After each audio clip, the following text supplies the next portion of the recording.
Well, here's my next project that I'd like to do.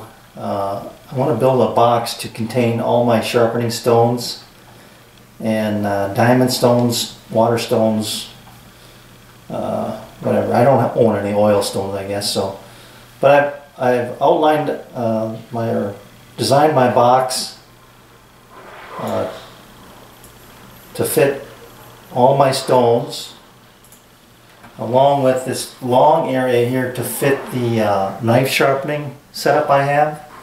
So water stones in these four, my trend diamond stone over here, Shapton stones and some more diamond stones in this compartment, and then my other Shapton ceramic stones over here with a couple of old ceramic stones that I have from a long time ago. So you can see this blue color in here. I've got some material that I'm going to use for the for like a liner, and we'll see how that goes. But the difference between this box and the other boxes that I've made is that I'm going to make the top and the bottom at the same time, and so they should be you know, the top should be much easier to fit than what I've done in the past. So we'll see how this technique works out. But anyway, let's get started and see how this thing turns out.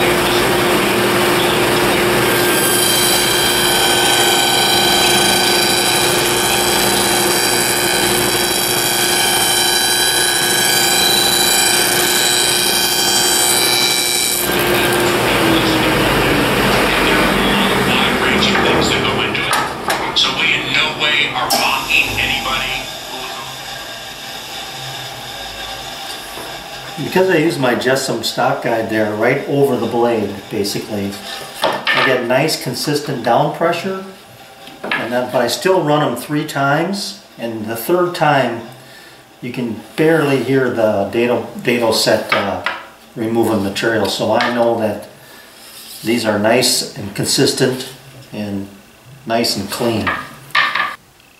Okay, so I've got my bottom tongue cut all the way around the piece, and it fits fantastic.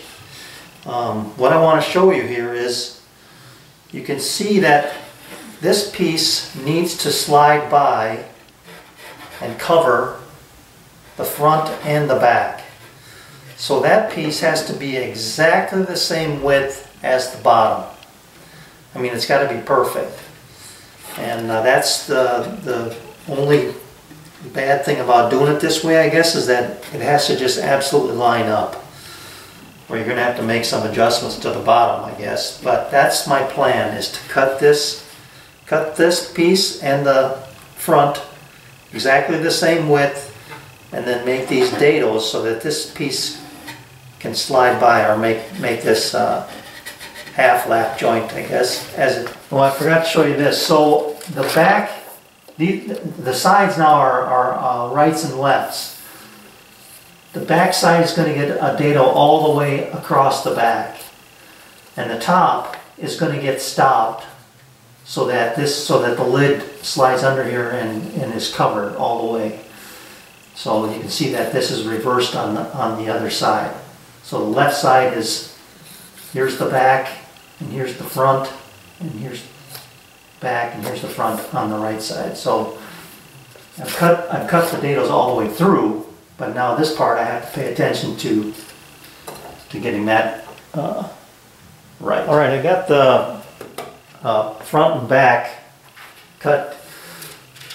I mean, that's as perfect as I can get it, I'll put it that way, and it looks really good. So now I need to do the sides, but here's the dilemma. And having to, I saw no other way to do this. To fit the tongues to the grooves, I had to change the blade out. And now to go back I changed the depth of my dado set, so I have to reinstall the dado set, and I've got to sneak up on that cut to get that exact same depth I had before. So I'm gonna, when I put my dado set on, I noted the position of my handle to raise and lower the blade. I'm gonna go past where it was and then bring it up and try and nail that depth of cut. Because my sides are long, I'll be able to play around with this until I get it just right. Cut the experiment off, and then I'll get it set up for my finished cuts. So I've got about 2 inches to play around with here, so I'm good with that. I've got my depth of cut set, and I think it's perfect. So I'm taking one of the sides here, putting it up against my sacrificial fence, and now with my micro adjuster, I'm able to dial in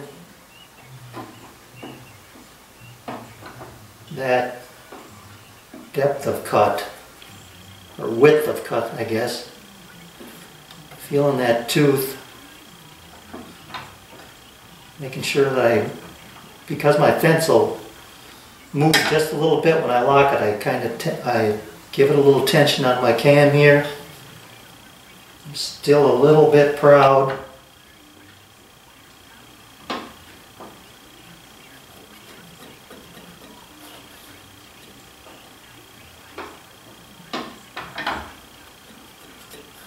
I'm going to go with that right there.